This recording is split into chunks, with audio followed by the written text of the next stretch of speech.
talvez ainda estamos vivenciando.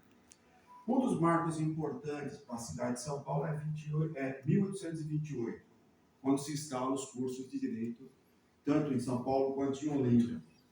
Em 1838 é instituído o Instituto Histórico e Geográfico do Brasil. Em 1874, uma outra entidade bastante importante, uma entidade classista, que é o Instituto dos Advogados de São Paulo.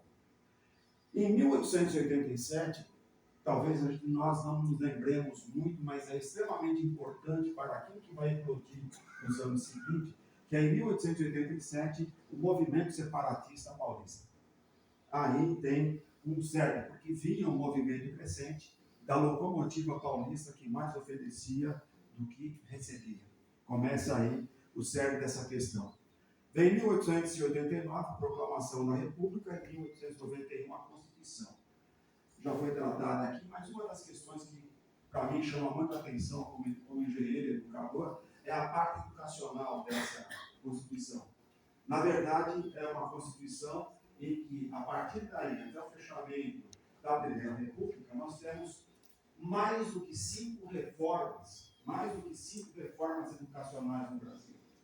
E, entre elas, eu vou destacar a reforma de 1908, do Carlos Alberto Gomes Cardim, que é uma reforma educacional, porque ele foi diretor do Colégio Caetano de Campos, depois ela vai para vários estados.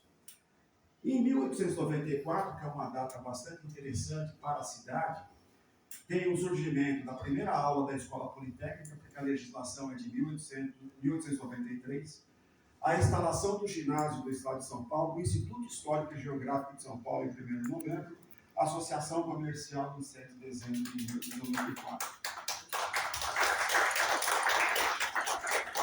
E eu quero chamar a atenção para um fato bastante importante, que é exatamente quando chega Charles Lindo com as bolas de futebol.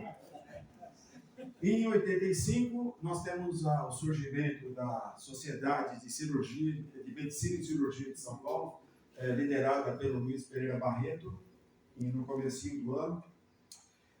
Já foram citados aqui vários eventos, eu vou pular, e aí nós vamos para 1907, ou 1906, quando é instalado o Conservatório Dramático e Musical de São Paulo. É importante entender o salto, na verdade, que São Paulo estava dando na parte intelectual e cultural, com referência aos demais estados do Brasil. 1907 chega a primeira sala de cinema em São Paulo. Em 1908 eu falei da reforma Gomes Cardim. Em 1909 também a Academia Paulista de Letras, nascendo por membros do Instituto. Em 1912 o Moacir comentou que São Paulo... Me permitam um minutinho para agradar alguns aqui, poucos, mas agradar. Em 1910 teve algum evento aí? Eu pulei. Deixei branco, pessoal. Eu sabia que ia perguntar, deixei branco. Fundação do Corinthians. Fundação do Corinthians. Em 1912, o Moacir comentou que São Paulo não tinha edificações. Em 1912 surge o primeiro prédio aqui no Centro Triângulo Histórico, com 7 andares, o edifício Guilherme, que depois vai ser superado em 1924, por um outro prédio muito importante. E aí nós temos um século de verticalização da cidade de São Paulo. Então veja, de 2 prédios, 12, 24 e depois 29 o Martinelli, imagine hoje o paliteiro que é São Paulo, que precisa ser compreendida. Em 1917 surge a Liga Nacionalista por Frederico Vergueiro Esteiro. E aí vem outras instituições, aí a Seleção Brasileira em 1919 é campeã sul-americana de futebol, Pereirache surge como Pelé da época. 22, Semana de Arte Moderna, Centenário da Independência, Salão Internacional envolvendo o centenário dessa independência, o Pavilhão de Honra e o Pavilhão do Comércio, que foi um projeto de um membro do Instituto, super ativo em São Paulo, Ricardo Severo. Em 23 surge a Rádio Educadora Paulista, cujo primeiro presidente é Frederico Vergueiro Esteiro. E quando surge a Liga Nacionalista, pela liderança de Frederico Vergueiro Esteiro, essa fundação ocorre no Instituto Histórico e Geográfico de São Paulo em 20 de setembro de 1917. Bom, e aí vai. Chegamos Em 1924, então, o Palácio das Indústrias, a Rádio Educadora com a primeira transmissão, o edifício Sampaio Moreira, de 12 andares, o Clube Atlético Juventus, que é a fusão de dois clubes da Moca. Surge também um outro clube na Moca, que é o União Vasco da Gama, né, que era um clube de várzea e fechou. A Federação Paulista de Atletismo, a Federação Paulista de Polo Cesto. E aí, em 24, pós a Revolução, é feita por decreto presidencial, em 7 de agosto, o fechamento da Liga Nacionalista. Fecha-se por 6 meses, mas não volta. A existência, eu separei aqui talvez algumas coisas que valem a pena chamar a atenção, é a existência dos conflitos que antecedem. Na época que antecedia a eclosão, nós tínhamos o extraordinário crescimento do Parque Industrial de São Paulo, a eletrificação da Companhia Paulista de Estradas de Ferro, o desenvolvimento da capital e da área abastecida por instalações da Light, evidenciaram a necessidade de uma grande ampliação da capacidade da refrigeradora do sistema elétrico.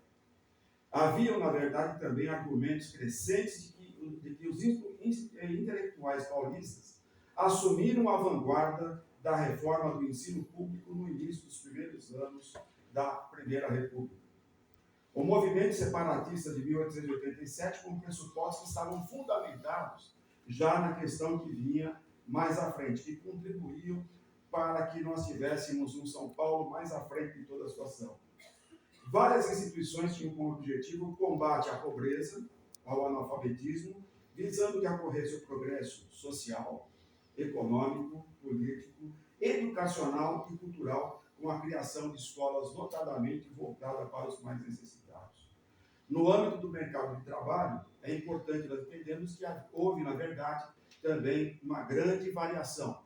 Em 1902 surge a Escola de Comércio Álvares Penteado, formando novas cabeças para o trabalho que mudava, principalmente para a área da comércio e para a área da indústria. No âmbito educacional, entre outros, há uma forte fragmentação, o governo não tinha uma orientação clara para onde queria ir com a educação brasileira. Na verdade, havia um salve-se quem puder incrível nessa história.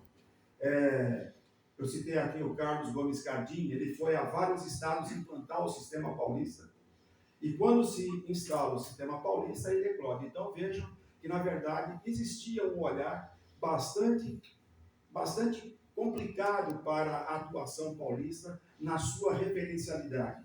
Existem publicações em vários estados e jornais falando, olha, estão chegando aí os intelectuais de São Paulo para implementar a educação em nosso país. E com a eclosão dos confrontos, então estou dando um embasamento aqui do que nós temos, claro, tem muito mais outras questões, mas quando eclodem os confrontos, então nós temos aí o surgimento de várias figuras importantes dentro do próprio Instituto Histórico. No livro do Moacir, que eu li com bastante atenção, com bastante cuidado, e uma das coisas que me chamou a atenção é a bibliografia.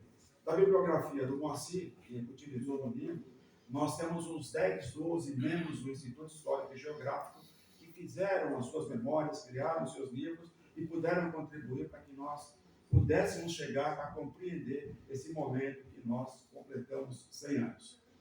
A primeira figura que aparece para nós no Instituto Histórico e Geográfico é o próprio prefeito Firmiliano de Moraes Pinto, que ele vai ser prefeito de São Paulo entre 20 e 26, curiosamente sucedendo Washington Luiz na prefeitura de São Paulo, e ele ingressa no Instituto Histórico e Geográfico em 6 de maio de 1901. Então, muito tempo antes, ele já era membro do Instituto.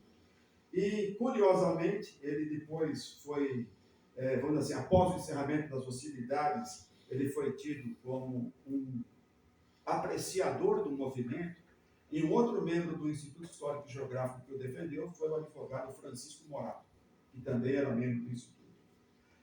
Um outro membro do Instituto, que é o Washington Luiz, que foi presidente do Estado de São Paulo de 20 a 24, ele ingressou no Instituto em 20 de março de 1901. Ele foi membro antes mesmo de chegar ao governo do Estado e ser presidente da República. Curiosamente, né, nessa época ele era vereador na cidade de Batatais.